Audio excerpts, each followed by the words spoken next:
olmaz bizim konaklar da var para yarayım mı?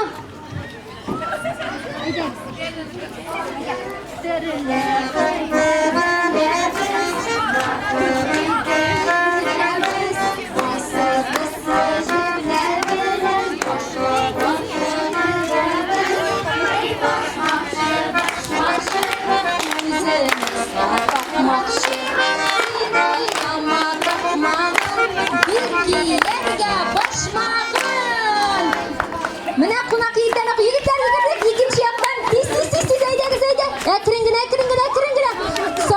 soqqina oh молодцы aydaga